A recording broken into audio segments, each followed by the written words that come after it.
पर यदि कोई मुझसे पूछे कि मुझे अगर एक कविता चुननी हो जो सबसे गहरे स्तर पर मुझे प्रभावित करती रही है, तो वो वही कविता है जिससे आज के कार्यक्रम की शुरुआत इस बच्चे ने की। चाहता तो बच सकता था, मगर कैसे बच सकता था, जो बचेगा कैसे रचेगा। पहले मैं झुलसा चिटकने लगा, चाहता तो कराह सकता था, मगर कैसे कराह सकता था, जो कराहेगा कैसे निभाएगा।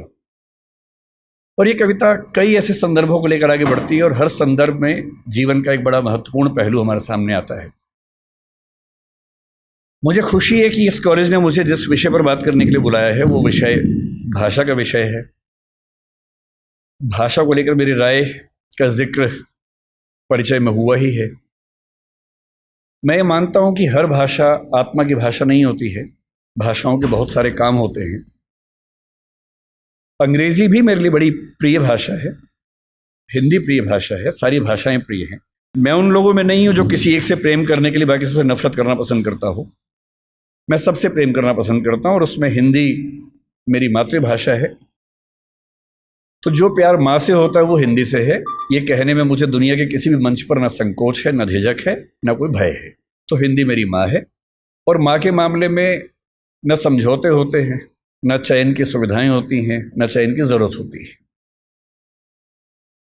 पर हिंदी मेरी माँ है का मतलब ये नहीं है कि तेलुगु मेरे दुश्मन है, या कि उर्दू मेरे दुश्मन है, या अंग्रेजी मेरे दुश्मन है।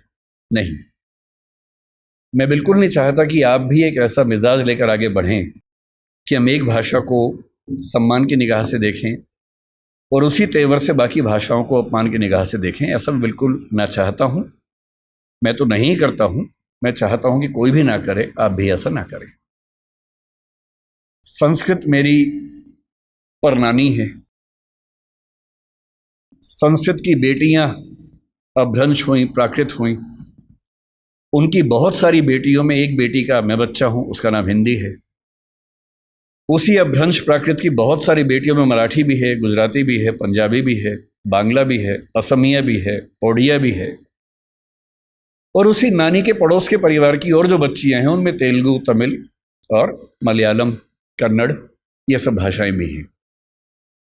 और इन नानी के समय में इन सब भाषाओं में बहुत अपनत्व था, बहुत सहयोग था। आज हम कितनी भी दूरी महसूस करें, हमारी नानी के ज़माने में इनमें बहुत लेन देन हुआ, आदान प्रदान हुआ। और इसलिए जब आप मलयालम सीखेंगे या तमिल सीखेंगे तो आप बड़ा आश्चर्यचकित हो जाएंगे कि कई बार संस्कृत के शब्द एज इट इज़ आपको उन भाषाओं में मिलते हैं और आपको समझ में आता है कि एक पीढ़ी का अंतर नहीं है। थोड़ा और पीछे जाएंगे तो कई पीढ़ी पीछे हमारी बड़ी गहरी दोस्ती रही है, ताल्लुकात रहे हैं। और इसलिए जब भाषा के प्रश्न पर मुझे कोई बोलने को कहता है, मुझे लगता है कि ये शायद दुनिया का सबसे महत्वपूर्ण सवाल है। अलग बात है कि आजकल हम इसको एक हल्का सवाल मान लेते हैं, पर मैं भी आपको समझाना चाह रहा हूं कि ये दुनिया का सबसे महत्वपूर्ण सवाल क्यों है। हिंदी दिवस के दिन एक परंपरा है कि हम आमतौर पर भावनात्मक मुहावरों से बात करते हैं। आज सुबह से मेरे पास 8-10 मैसेज आ चुके हैं जिन सब में एक वाक्य लिखा है कि हिंदी भारत माता के माथे की बिंदी है। हर साल ये मैसेज आता है, अच्छा मैसेज है, पढ़ के अच्छा लगता है। पर मैं चाहता हूं कि हिंदी समाज हिंदी माथे की बिंदी से आगे बढ़कर कुछ और मुद्दों पर बात करे। केवल उन भावनाओं में डूब के बात करना काफ़ी नहीं।